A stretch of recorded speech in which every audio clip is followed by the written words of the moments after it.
Hello, dear student. Today we reading chapter 11 Force and Pressure part 2.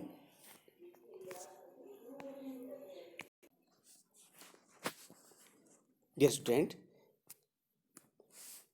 force has magnitude as well as direction. यानी जो force होता है उसमें परिमाण भी होता है और डायरेक्शन दिशा भी होती है.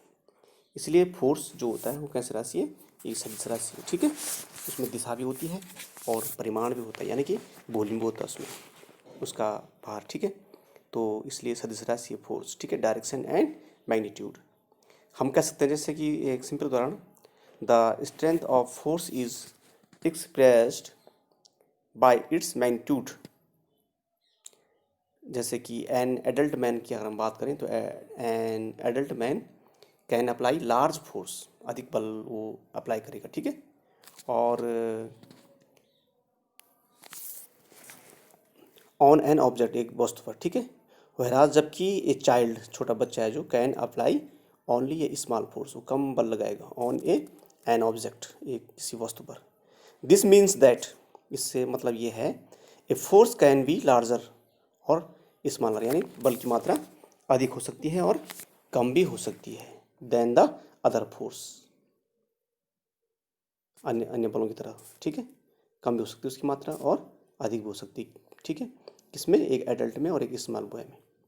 तो इसलिए हम कह सकते हैं the strength of force is expressed by its magnitude, यानी कि जो फोर्स की जो मात्रा होती है, जो उसको हम क्या करते हैं, किसके द्वारा व्यक्त करते हैं, उसके परिमाण के द्वारा मापते हैं कि इस वस्तु में का परिमाण कितना है, वॉल्यूम कितना है, और इसको मूव करने के लिए हमें कितने बल की आवश्यकता है. ठीक है, राइट.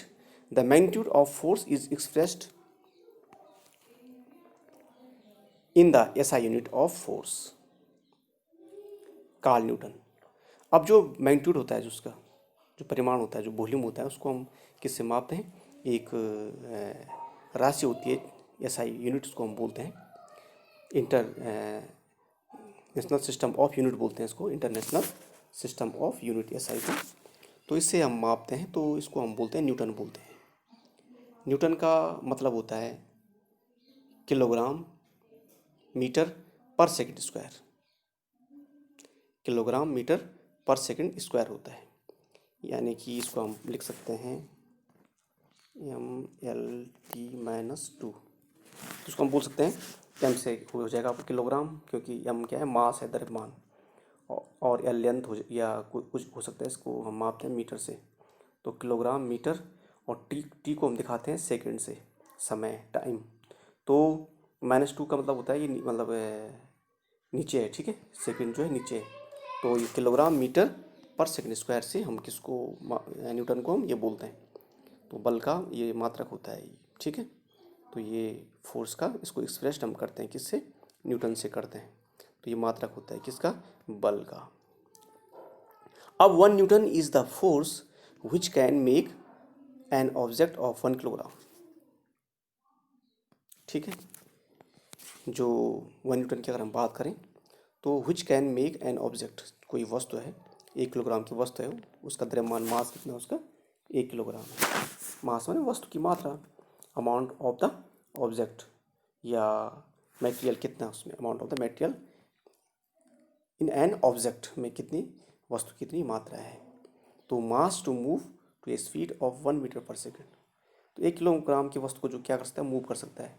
कितना मूव कर सकता है, 1 मीटर, 1 मीटर 1 सेकेंड में. तो वो है 1 न्यूटन. ठीक है, उसको हम बल को मापते हैं कि आपके शरीर में कितना बल है, उसको न्यूटन में मापते हैं बल को. यहाँ पे देखो फोर्स का, यहाँ पे है फोर्स जो होता है इज इक्वल टू होता है मास इंटू एक्सीलरेशन. मास का मतलब होता है द्रव्यमान, यानी कोई वस्तु है जो, उसका मास कितना है, उसमें वस्तु की मात्रा, पदार्थ की मात्रा कितनी है उस ऑब्जेक्ट में, राइट. और एक्सीलरेशन जो होता है वो होता है, उसको हम बोलते हैं हिंदी में त्वरण बोलते हैं, एक्सीलरेशन. यानी वेग परिवर्तन की दर बटे समय को बोलते हैं एक्सीलरेशन, यानी कि वेग परिवर्तन की दर.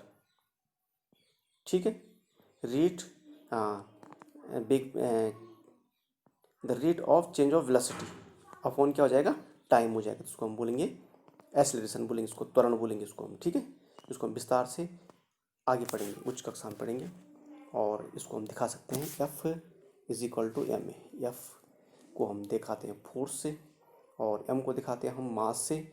मास किसके लिए, मास जो जिस वस्तु पे हम क्या लगाते हैं, बल लगाते हैं, एंड इनटू त्वरण, और उसमें त्वरण यूज होता है। त्वरण मैंने वेग प्रतिदिन की दर बटे कितने समय में हम उस वस्तु को मूवमेंट उसको करते हैं, मूव करते हैं, और मूवमेंट की दर क्या है, ठीक है। तो ये क्या है, बल का मात्रक है। आगे देखिए, फोर्स, वही फोर्स की डिफिनेशन यहाँ पे है। फोर्स पुश और पुल ऑन एन ऑब्जेक्ट, मतलब एक फोर्स क्या होता है, किसी वस्तु को खींचना या धक्का देना, या उसको उसमें मूवमेंट उत्पन्न करना विद मास, जिसमें क्या हो, द्रव्यमान होता है किसी वस्तु का, ठीक है। That cause it to change its velocity, इसका वेग क्या होता है, उसमें चेंज होता है, परिवर्तन होता है। इसीलिए बल बराबर क्या होता है, द्रव्यमान इंटू त्वरण होता है, यानी कि मास इंटू एक्सीलरेशन होता है, ठीक है। तो इसको हम बोलते हैं इट्स वेलोसिटी, उसमें चेंज होती है उसकी वेलोसिटी, वेग चेंज होता है। कभी कभी हम फोर्स की मात्रा अगर कम हो तो वो वेलोसिटी उत्पन्न नहीं होती, तो उसको हम फोर्स नहीं बोलेंगे, ठीक है। वेलोसिटी का मतलब अगर हमें दीवार को धक्का दे रहे हैं तो क्या है, उसमें क्या नहीं होगा, फिर वहाँ पे वेलोसिटी या विस्थापन नहीं होगा, डिस्प्लेसमेंट नहीं होगा वहाँ पे। तो हम ये बोलते हैं कि अगर ये वर्क में होता है, कार्य में अगर विस्थापन नहीं होता है अगर, ठीक है, तो उसमें हम बोलते हैं कि कार्य नहीं हुआ है। तो ये फोर्स है। व्हेन टू फोर्स एक्ट, जब दो बल आपस में काम करते हैं, ऑन एन ऑब्जेक्ट, एक वस्तु पर काम करते हैं दो बल, ठीक है। देन टू केसेस अराइज, तब दो स्थिति पैदा होती है। Either the force act in the same direction, एक तो फोर्स क्या कर सकता है, एक सेम डायरेक्शन में काम कर सकता है, और the forces act in opposite direction, और वो विपरीत दिशा में भी काम कर सकते हैं। जैसे एग्जाम्पल के तौर पर यहाँ पे देखिए, यहाँ पे यहाँ पे दो यहाँ पे एक ऑब्जेक्ट क्या है, ये बक्सा है, भारी बॉक्स है, वेरी हैवी बॉक्स है, ठीक है, राइट। और इस पर इंटरेक्ट यानी कि दो मैन जो आदमी हैं वो क्या कर रहे हैं, इस पर बल का प्रयोग कर रहे हैं, और इनकी क्या है, डायरेक्शन क्या है, इधर को है, डायरेक्शन का है इनकी, इधर को है डायरेक्शन ये। तो यहाँ पे डायरेक्शन, अगर हम फोर्स की डायरेक्शन की बात करें तो यहाँ दिशा भी एक तरफ है और बल भी, दोनों की दिशा एक तरफ है। अब दूसरी कंडीशन देखिए आप नीचे, यहाँ पे क्या, ये भी हैवी बॉक्स है, ठीक है। Two man pulling the heavy box in opposite direction, the box will move in that direction in which stronger push applied. अब क्या होता है कि यहाँ पे एक हैवी बॉक्स है और इधर भी एक बल लग रहा है, ठीक है। एक डायरेक्शन ये है फोर्स की और एक डायरेक्शन ये है, और भी बल लगते हैं इस पर, वो हम बाद में बात करेंगे। फ्रिक्शन हो गया, गुरुत्वाकर्षण बल हो गया। लेकिन यहाँ पे अगर हम देखें तो अगर ऑब्जेक्ट की बात करें तो यहाँ पे एक हैवी बॉक्स है और इस पर दो आदमी क्या कर रहे हैं, बल लगा रहे हैं इन अपोजिट साइड, ठीक है। तो बल की जो डायरेक्शन है वो क्या है, अपोजिट साइड है, एक दूसरे के विपरीत है। और यहाँ पे बक्सा मूवमेंट कहाँ करेगा, जहाँ की बल की मात्रा अधिक होगी, जहाँ पे बल की मात्रा अधिक होगी, अमाउंट ऑफ द फोर्सेस, जहाँ पे फोर्स अधिक लगेगा। अगर इस तरफ फोर्स अधिक लग रहा है, इस डायरेक्शन में, तो यहाँ मूवमेंट करेगा बक्सा इस डायरेक्शन में, और अगर फोर्स इधर अधिक लगता है तो मूवमेंट इधर करेगा।